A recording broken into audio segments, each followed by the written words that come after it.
Julien, merci de nous accueillir chez toi dans les Cévennes, Bienvenue. Saint-Jean-du-Gard, petite forêt sympathique en haut d'une colline, endroit naturel pour qu'on puisse parler de nature, de naturisme plus précisément et d'hygiénisme et de voir le lien qu'il y a entre les deux, les correspondances et puis d'avoir un côté pédagogie de présenter ce que c'est que le naturisme ou apparenté nudisme qui est ou mal connu ou mal connoté ou mal communiqué.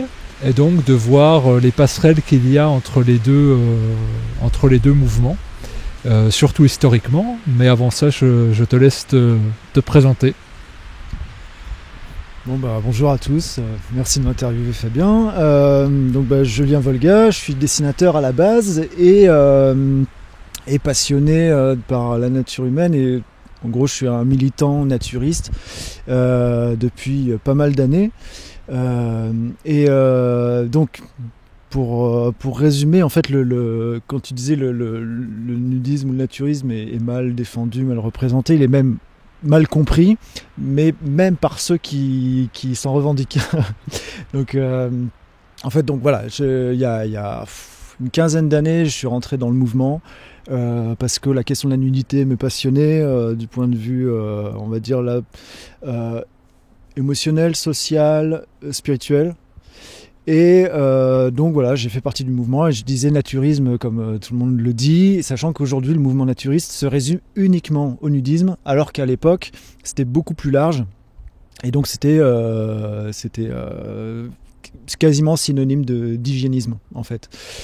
Et donc en fait ça je l'ai pas su tout de suite, mais j'ai eu accès aux archives du mouvement naturiste, donc les revues, et notamment la revue qui a été à l'origine du mouvement nudiste, hygiéniste en France, entre deux guerres, dans les années 20.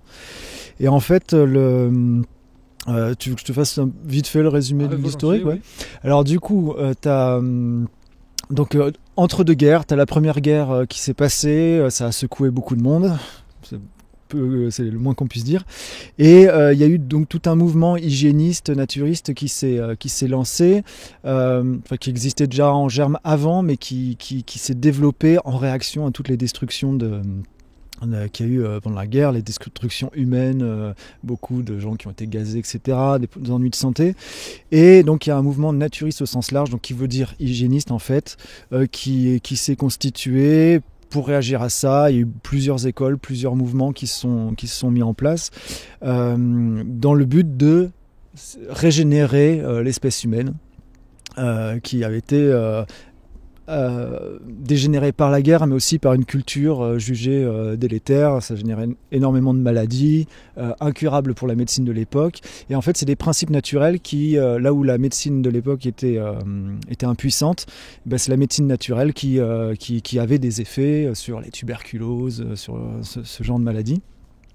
Et donc, on a d'abord un mouvement qui s'occupe surtout d'alimentation, qui est globalement végétarien, et aussi beaucoup d'activités physiques. Donc voilà, c'est les deux pôles principaux qui sont développés.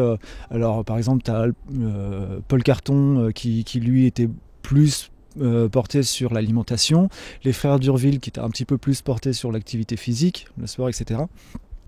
Et donc en 1926 se constitue une revue qui s'appelle la Revue Vivre, fondée par Quesnay de Mongeau, et qui lui était journaliste, prof de sport, mais un homme assez cultivé, et puis il s'entoure d'une équipe de médecins et de gens de culture, dont le danseur Malkowski,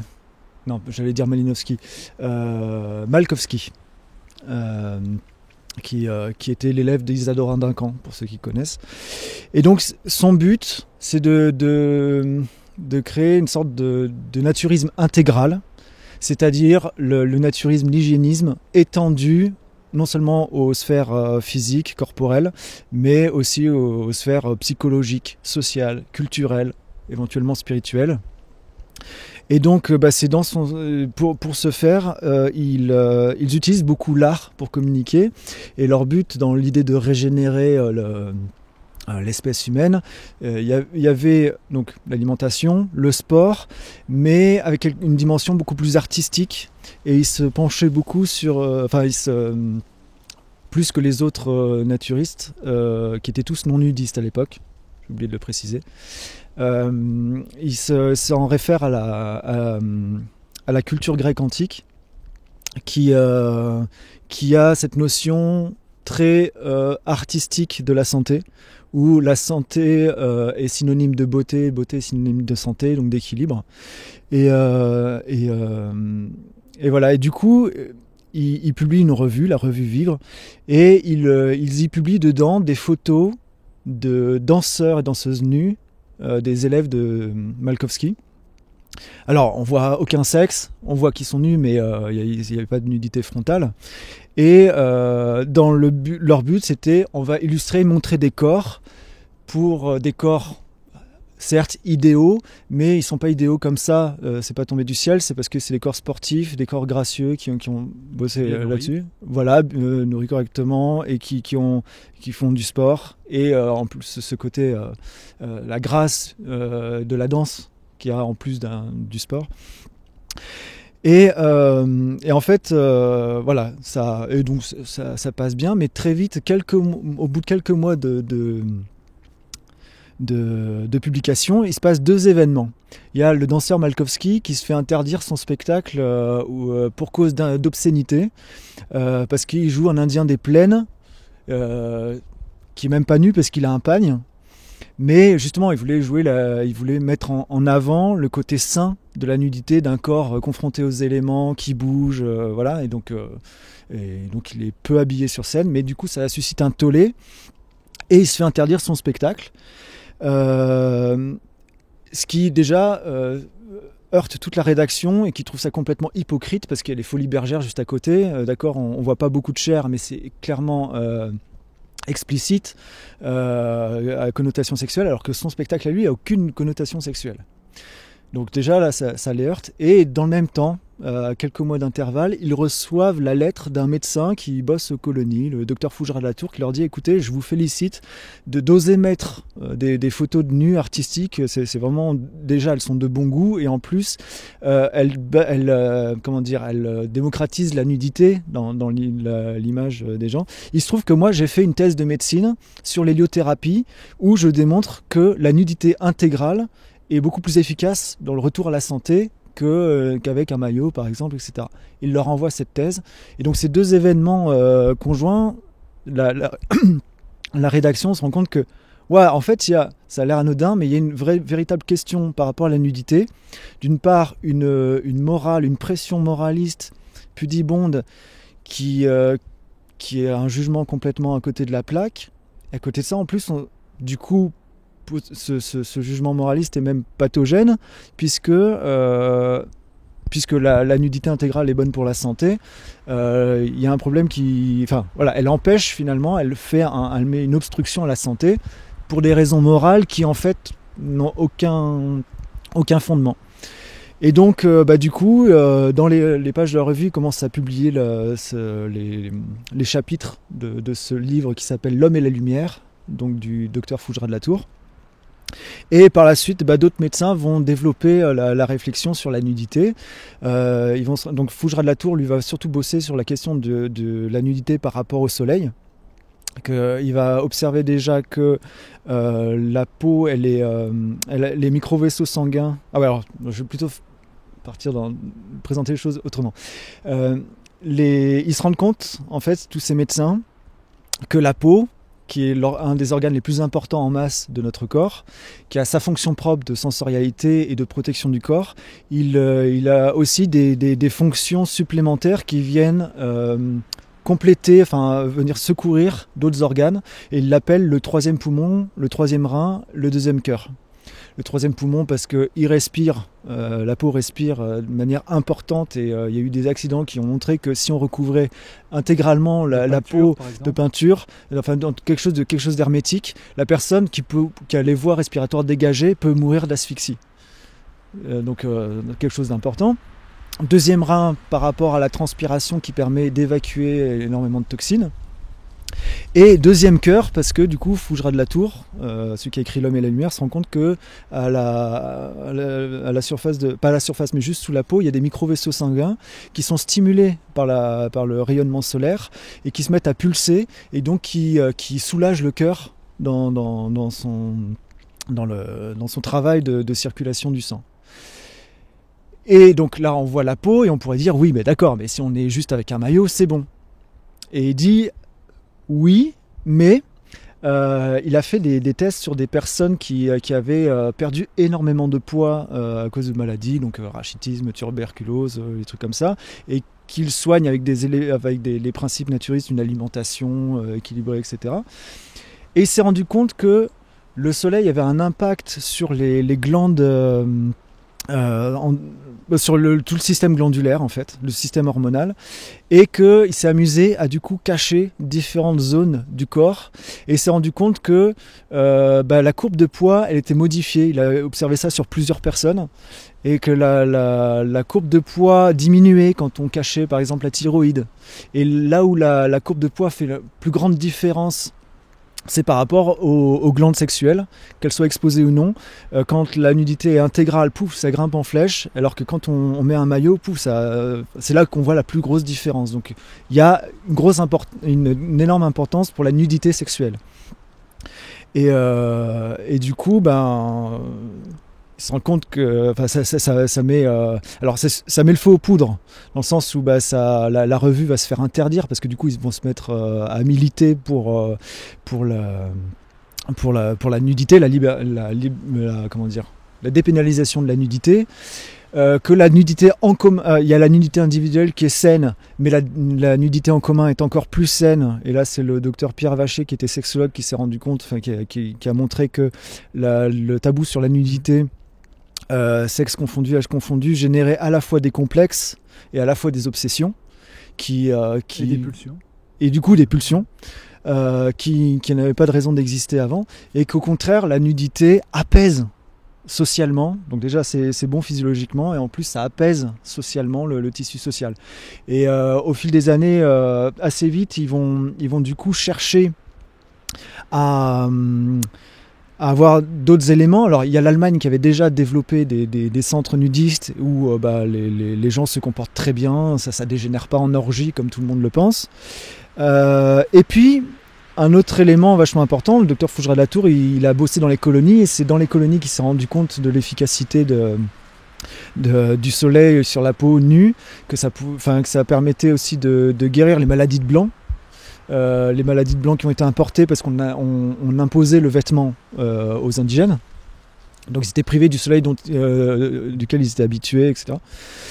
Et à côté de ça, il s'est rendu compte que ça pourrissait le tissu social, et que une même ethnie, enfin deux peuples d'une même ethnie, il y en a une qui était colonisée et forcée à s'habiller, ne serait-ce que le cache-sexe, et ils commençaient à développer les mêmes perversions, les mêmes obsessions, les mêmes travers, les mêmes nœuds psychosociaux que les Européens. Là où, quand la nudité intégrale est libre, respectée, au contraire, c'est des mœurs très saines, très posées, très voilà. Donc cet exemple colonial avec les peuples premiers a été très instructif. Donc voilà, il y a tout un corpus proprement hygiéniste qui s'est développé autour de la question de la nudité. Alors qui n'a pas fait l'unanimité au sein du mouvement naturiste. Par exemple, le docteur Paul Carton était absolument contre. Il a même publié un article qui s'appelait L'ignominie nudiste.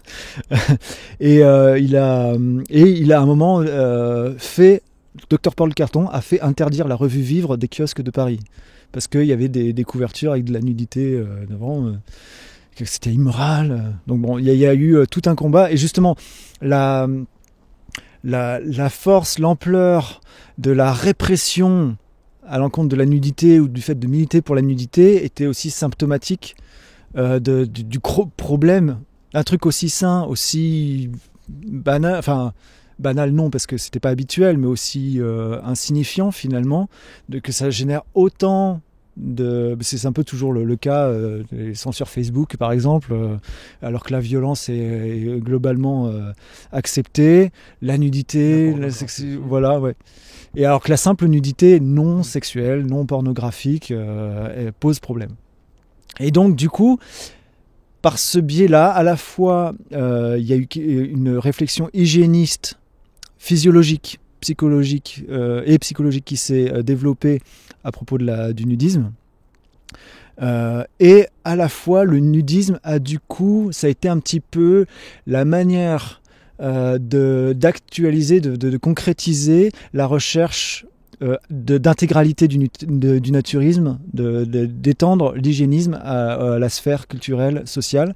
Et du coup, dans sa thèse de médecine, L'homme et la lumière, le docteur Fougerat-de-la Tour non seulement explique ses observations physiologiques, mais du coup il s'amuse à aller, d'où vient ce tabou sur la nudité, et donc il va chercher dans les archives de l'histoire, et puis il identifie, il y a des principes culturels, il identifie le dualisme par exemple, qui serait à l'origine de cette honte du corps, de cette dévalorisation du corps par rapport à la valorisation de l'esprit, etc. Et donc, qu'il ait à tort ou à raison, voilà, ça a été une manière d'étendre l'hygiénisme à la sphère psychologique, culturelle, etc. Et c'est un petit peu la spécificité de ce mouvement-là. Et la richesse de ce mouvement-là, une richesse très particulière, parce que même si le nudisme est apparu, s'est développé plus tardivement en France qu'en Allemagne, en Scandinavie, etc., du fait que la France soit une culture très latine, mais au carrefour de l'Europe, ça a permis de développer une réflexion atypique et qui a enrichi les autres pays. Même si le mouvement nudiste est plus jeune en France, il a développé sa spécificité. Et même s'il y avait en Autriche, je crois, le docteur Reckli qui avait déjà pressenti que la nudité intégrale était bénéfique, il n'avait pas poussé la réflexion hygiéniste aussi loin que l'ont fait les nudistes, les hygiénistes naturistes nudistes français. Voilà. Et puis, tout ce savoir-là a été perdu, a été oublié, parce qu'arrivée la Seconde Guerre mondiale, qui a cassé l'élan de ce mouvement vivre, de ce premier mouvement nudiste. De beaucoup d'élan d'ailleurs. D'énormément d'élan. Et donc le mouvement nudiste est arrivé à renaître d'une autre manière après-guerre, par le biais de la Fédération française de naturisme, avec quelque chose de plus associatif, et aussi de plus commercial. Et donc, progressivement, le mouvement a changé de visage, et d'un mouvement militant qui cherchait à faire évoluer la société, en touchant, alors là c'est ce qu'on reproche au mouvement Vivre, c'est en essayant de toucher les élites, pour que les élites ensuite influent le reste de la société, puisqu'elles sont plutôt aux manettes. On a beaucoup ça a été beaucoup reproché ça à ce premier mouvement. Le deuxième, le mouvement 2.0, s'est orienté uniquement sur le côté populaire, le côté loisir et le côté commercial. Et ce qui fait que du coup tout le reste et tout le côté hygiéniste est passé progressivement n'a pas été transmis. Il est passé à la cave, on l'a oublié, et du coup il n'existe plus que dans les archives. Et du coup, moi quand j'ai eu accès à ces archives, j'ai trouvé ça génial. Et donc j'ai potassé le truc, je l'ai présenté, j'ai fait des vidéos, et pour finir sur ce bouquin donc où je rassemble le truc. L'héritage du nudisme, depuis qui est né de Mongeau. Voilà. Donc chez l'Harmattan. Voilà, où là tu proposes en fait, c'est à la fois du travail d'archive et à la fois du travail de réflexion.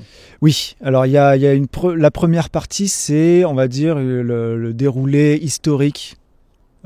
C'est pas exhaustif, mais des éléments qui me semblaient les plus importants. Et la deuxième partie, c'est, ok, cette réflexion hygiéniste, elle s'est arrêtée un moment, mais elle peut tout à fait continuer. Et moi, à mon petit niveau, avec d'autres éléments, des éléments plus récents, plus connus, et d'autres qui le sont moins, je me suis amusé à poursuivre la réflexion dans la deuxième partie, toujours en m'appuyant sur... en poursuivant des ébauches qu'ils avaient lancées. Il y a toute une réflexion sur la spiritualité, sur la sexualité, sur les fonctionnements de société, etc. Donc voilà, c'est à la fois restituer au mouvement et puis à tout le monde en fait ses connaissances par rapport à la nudité spécifiquement. Et puis la nudité, c'est comme une porte qui ouvre sur plein de choses. pour différentes raisons. Et donc c'est pareil de manière non exhaustive, mais je me suis amusé à essayer d'élargir l'éventail. Et puis on verra bien ce que ça donne. En tout cas, moi j'ai fait ma petite pierre et puis on verra bien. Voilà. Alors tu parlais de... Moi j'ai découvert le terme naturisme. Alors, au tout début que je m'intéressais dans l'hygiénisme, il y a 10-12 ans, et que je lisais Paul Carton, donc, qui était un médecin, et qui lui est assez pionnier dans l'alimentation hygiéniste en France. Et puis il avait une revue, la revue de naturisme. Et donc moi j'adore les archives, donc j'avais acheté des exemplaires de cette revue-là. Mais en me disant, mais c'est bizarre ce mot-là de naturisme. Attends, il demandait aux gens d'être à poil en plus. J'étais pas au clair, du coup je me suis dit, je vais acheter la revue et puis je vais voir ce qu'il y a dedans. Et à ma grande surprise, oui, il n'y avait pas d'aspect de nudité. Et il y avait aussi, en parallèle de cela, la revue fin des années 50 de Bionaturisme de Gérard Nizet, donc fondateur du Courrier du Livre, et qui après a fondé la revue La Nouvelle Hygiène et qui a vraiment lancé l'hygiénisme, mais c'était Bionaturisme. Et il y avait aussi, moi je m'intéressais à tout ce qui était travail autour de la psyché humaine et sur le biomagnétisme. Et donc là, il y a les frères Durville qui avaient repris les travaux de leur papa, qui est décédé, je crois, fin 19e. Et eux, pareil, entre deux guerres, ils ont créé diverses publications, alors qu'on trouve plus du tout aujourd'hui. C'est vraiment à l'état d'archives. Moi, j'avais réussi à mettre la main sur un manuscrit dans un état déplorable parce que il avait 60-70 ans. Mais il y avait cette notion de naturisme, et en fait j'ai compris ce que voulait dire. Alors c'était le bien manger, la bonne activité physique, le respect de certains élémentaires psychiques, et puis la considération du vivant au sens large, minéral, végétal et animal. Et je me suis dit, mais en fait, moi c'est ça que je veux faire, c'est le naturisme, mais je n'étais pas collé du tout cette notion de nudité, alors qu'aujourd'hui quand on dit quelqu'un il est naturiste, en fait il vit à poil. C'est ça qu'on pense. Donc il y a eu on va dire un glissement sémantique, si ce n'est un dévoiement, je dirais. Et en tout cas, c'était intéressant pour moi de voir que était collé, était joint l'hygiénisme, le naturisme et le nudisme. À un moment donné, historique, et c'est vrai qu'il y a des événements aussi cataclysmiques qu'une guerre mondiale, sont venus un peu rebattre les cartes. Par contre, moi j'aimerais, de la même façon qu'on dit, c'est pas hygiéniste de faire ci ou ça, tu vois, tu manges pas de fruits. Là, dans ce moment, les fruits, là, ça va être les pommes et les châtaignes dans les Cévennes. Et là, on pourrait te dire, ouais, mais c'est bien beau de parler de naturisme et de nudisme, mais t'es habillé. Donc au final, ça reste que très théorique, ton discours, Julien. Évidemment, tu as dû l'entendre 1000 fois, ce truc-là. Qu'est-ce que toi, tu pourrais expliquer en fait dans l'essence que tu entends et que tu pratiques du nudisme? Alors, je vais déjà revenir sur la définition en fait du naturisme telle qu'elle était au départ. Alors, il n'y a pas eu de définition officielle, mais il y a eu plusieurs définitions. Mais en gros, grosso modo, le naturisme, c'est cette démarche de chercher à comprendre les besoins de l'organisme et pour satisfaire ses besoins et respecter ses limites de manière à garder son équilibre et à rester en bonne santé. Et donc ça, c'est de manière très large. Et l'hygiénisme, c'est approximativement la même chose. Il y aurait, on va dire, une nuance dans le sens où l'hygiénisme se concentrerait que sur l'hygiène de vie et le naturisme ajouterait à ça une sorte de thérapeutique concentrée sur la confrontation aux éléments de la nature. Ça s'est beaucoup fait avec le thermalisme. Et donc la cure, l'héliothérapie, la cure de soleil, il y a eu la cure héliothérapeutique ou héliomarine. Voilà, où on se confronte aux éléments naturels, l'air, l'eau, la lumière, la terre. Donc là, c'est pour l'aspect thérapeutique. Pour le côté et du coup une autre parenthèse parce que je parle de tout ça dans le bouquin. On peut acheter le bouquin, mais je tenais à dire aussi qu'il reste disponible gratuitement en PDF, l'ancienne version sur mon blog pour ceux que ça intéresse et qui ne veulent pas l'acheter. Vous cherchez sur un moteur de recherche Inspiration Naturienne et vous tombez dessus, ou alors cherchez Julien Volga, vous allez tomber sur mon blog de dessin qui va conduire ensuite sur le blog Inspiration Naturienne où j'avais fait mes vidéos, mes articles et tout ça. J'ai essayé de ranger ça le plus proprement possible. Et donc J'ai perdu le fil de ce que... Je disais, là, en gros, t'es habillé. Qu'est-ce que tu fous là? Qu'est-ce que tu fous là? Oui, voilà. Alors, la définition du nudisme, c'est pas d'être nu tout le temps, partout. C'est pas une nudité maximale. C'est juste une réaction pour la nudité parce que la nudité est attaquée, est réprimée. Et c'est juste pour affirmer la dignité, la légitimité, la santé de la nudité, la sainteté de la nudité. Et donc, le but, c'est pas d'être nu tout le temps, partout.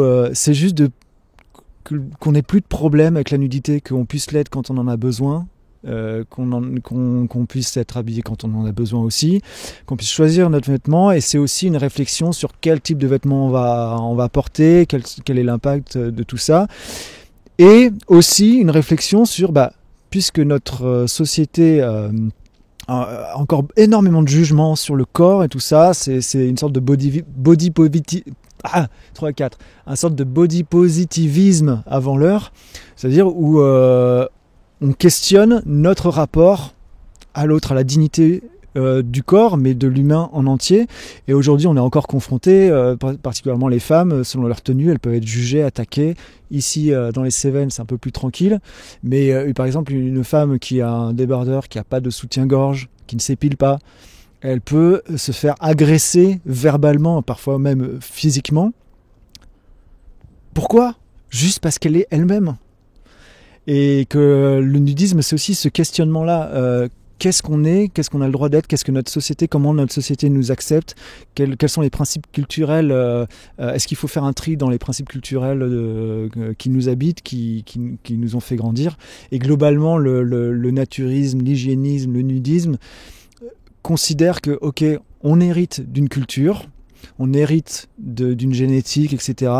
On n'est pas coupable de ce qu'on reçoit, de la qualité de ce qu'on reçoit. Par contre, puisqu'on ne choisit pas ce qu'on reçoit, on a au moins le droit de porter un regard critique, de porter une analyse là-dessus, parce qu'on est responsable de ce qu'on va transmettre aux générations suivantes, génétiquement avec nos enfants, mais même culturellement, des enfants qui nous côtoient, on exerce une influence légère, plus ou moins forte selon qui on est, selon surtout quel rapport on a avec eux.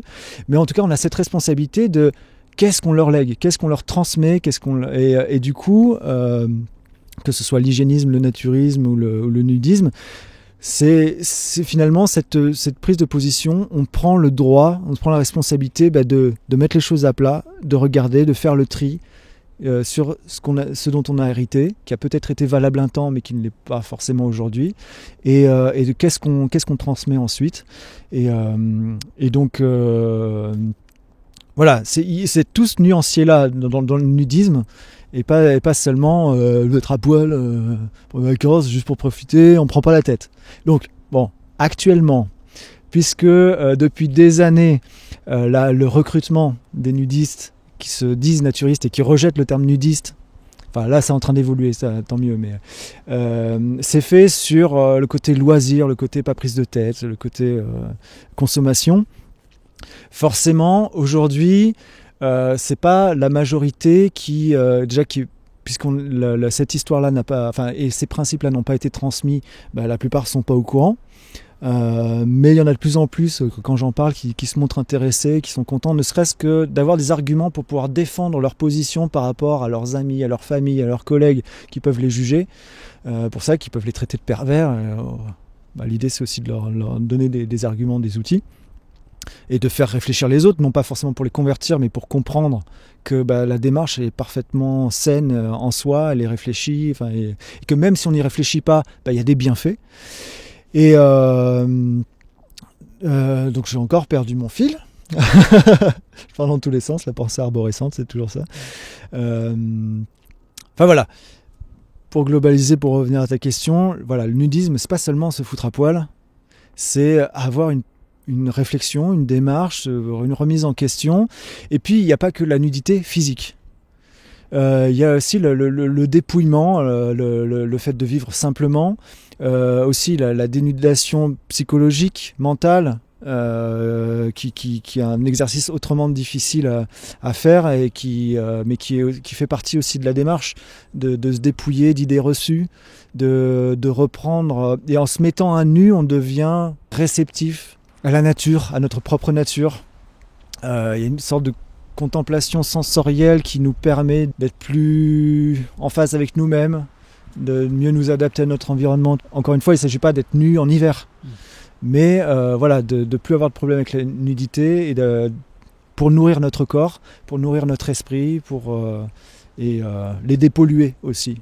Le but, c'est pas de vous convaincre de vous mettre nu, mais voilà, peut-être de vous inviter, pas forcément à vous mettre nu avec d'autres personnes, mais les moments où vous vous déshabillez, vous prenez votre douche par exemple, d'essayer de prendre plus conscience des sensations de votre corps, où est-ce qu'il souffre, ou alors ça peut être par rapport à vos enfants.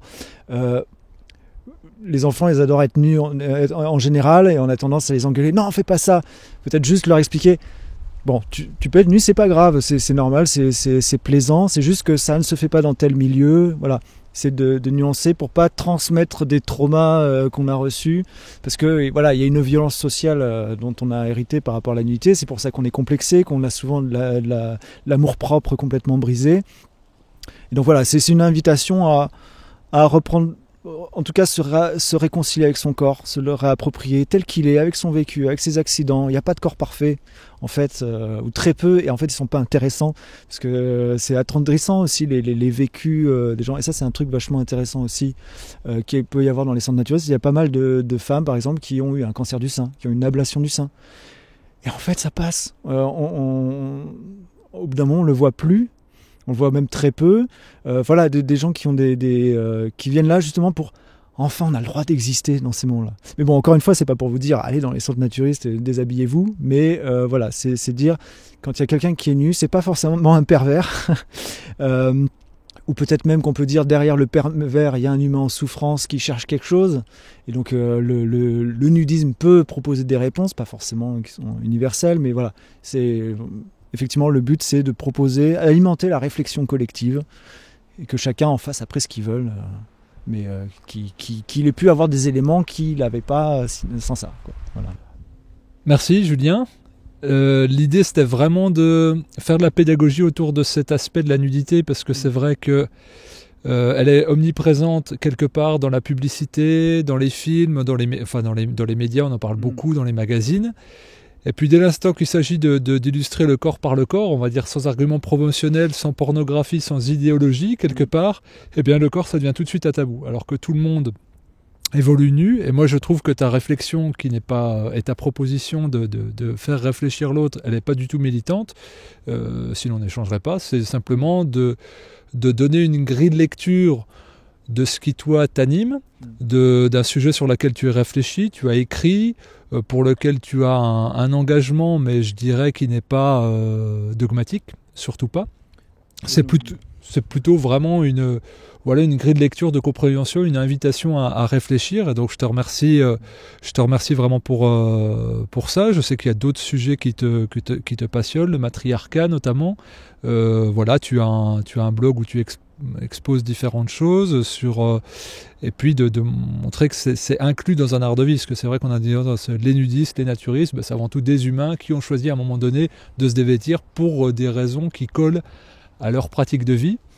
Donc merci beaucoup à toi pour avoir mis en lumière quelque chose qui est ou inconnu ou mal perçu, c'est ce que je disais en introduction de l'entretien.